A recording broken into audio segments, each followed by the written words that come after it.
Hey, stressed out and sleep deprived because of my short film. What's up is a culture detective here investigating your favorite albums. And today I'm going to be doing another classic album review, and hopefully this one will be quick because I have a lot to do today and tomorrow and 2 days later and forever and on and on and on. But today I'm going to do an album that I've been planning to review for like 3 years already, and I've been pushing it and pushing it and pushing it and pushing it and pushing it. Yes, you heard me right. Like back in 2021, I was already thinking about reviewing this album, but I never really got around to it. But here we are, and that album is Nick Drake's Pink Moon.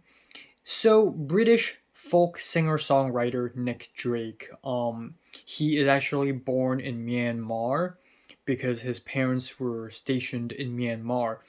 But he's British and he is based in the UK.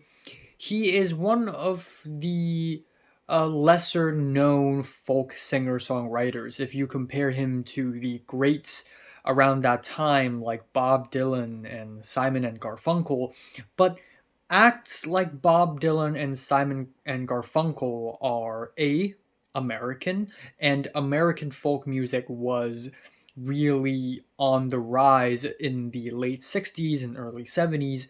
B, both Bob Dylan and actually three of them, Simon and Garfunkel, are also very charismatic folk songwriters who have great sense of humor, but also really great accessibility that the general masses, not only in America, but also the rest of the world, could really vibe to. However, Nick Drake's music is the opposite of that. It's folk music in its saddest, most insecure, most lonesome, and the general public doesn't really enjoy that kind of music. And that's one of the reasons why Nick Drake's music is such a bad seller. Not a lot of copies of his records are being bought, especially the album Pink Moon, which is the one we're going to talk about. But yeah, Nick Drake has experienced depression and many other mental health issues, and then at around the year 1974, he passed away of an overdose not long after the release of Pink Moon. And because of that, Pink Moon now has this eerie and depressing quality, almost kind of like how David Bowie's Black Star has an eerie quality to it because it is the final project before the artist had passed away, and it's almost like it's almost like they saw it coming. It's almost like they know that they're going to pass away soon after this project. But what's actually special about Pink Moon is that this is his third and last studio album. The first two studio albums from Nick Drake are all very accessible and genuinely nice, cool folk music with a lot of very amazing instrumentation, strings, saxophones, drums. However amazing these instrumentations are, at the end of the day, for Nick Drake, they hinder his rawness and the realness of his music. And these instruments just feel gaudy and excessive to the core of Nick Drake. So, what essentially happens on Pink Moon is that Nick Drake does nothing except for singing with his voice and playing the guitar, and occasionally some pianos, but that's pretty much it.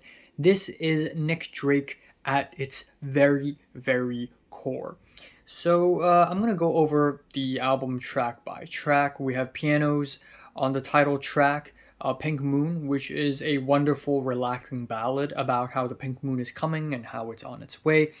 Lyrics that are abstract and could be interpreted in many ways, but were never really given answers, so I guess there's not really a lot to be talked about.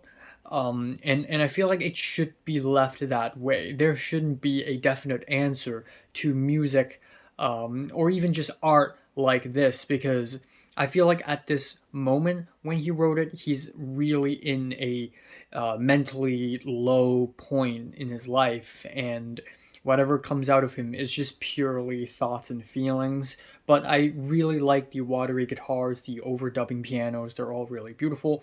Places to Be is such an easygoing and gentle guitar ballad, but you can't help but feel a sense of melancholia on the track. There's a sense of regret and guilt looking back to the past, and the melancholia continues and permeates through the music with more rudimentary skeletal songs, tracks like Road, No, and Harvest Breed, where essentially what happens on these ballads is Nick Drake has a guitar loop and he just plays that loop again and again and again, and he sings on top with some very simple vocals. It's a very minimalist structure, yet you can really feel that there is a real emotional struggle within these songs. Then we have the track Which Will, where Nick Drake sings about which will you go for, which will you love, which will you choose from. And some people interpret this as him singing to a loved one, but also the more popular belief is that he's directly addressing the audience. Like, which will you go for? There are so many other great artists and singers beside me, so will you abandon me and just go for them? Again, this is the lonesomeness and the insecurity that we are truly seeing in this album, and it's only there because of how raw the instrumentations are. Horn is an 80-second long interlude with scarce guitar bits that transitions into Things Behind the Sun, which is honestly one of my absolute favorites on the entire album. This track is much more animated and dynamic than many other songs on the album. We have some hazy guitar chords, beautiful nostalgic progressions, and lyrically it is about trust issues, not believing in anything, hopelessness, yet in the chorus where the key sort of changes a little bit, Nick Drake invites us to just let life take us wherever it takes us. And I feel like that's a very important message that me and everyone else should really, really get behind. And Parasite is another fantastic track. It is a slow burning track with sour chords. Nick Drake explores the themes of isolation and loneliness. Then, of course, we have the album ending From the Morning, which is his final song. And both fittingly and unfittingly, this is the most beautiful relief of an ending you can find in any Nick Drake song. The dark clouds sort of crack open and everything is bright and beautiful once again. But when you're listening to this track, you can't help but think that this is some kind of end of the road situation where before the road ends, you suddenly see everything in life beautiful and pretty again. So, yeah, and then we have the final four lines. So look, see the sights, the endless summer nights, and go play the game that you learned from the morning. Which again could be interpreted in many ways, but it's this really hopeful message saying just go out there, live the life. I guess the way I interpret it is life is the game. So play the game, and just go, just go live, and regardless of what happens. But unfortunately, 2 years after this, he does eventually pass away. But I feel like this is such a beautiful and heartfelt message to end on, and again leaves an eerie quality.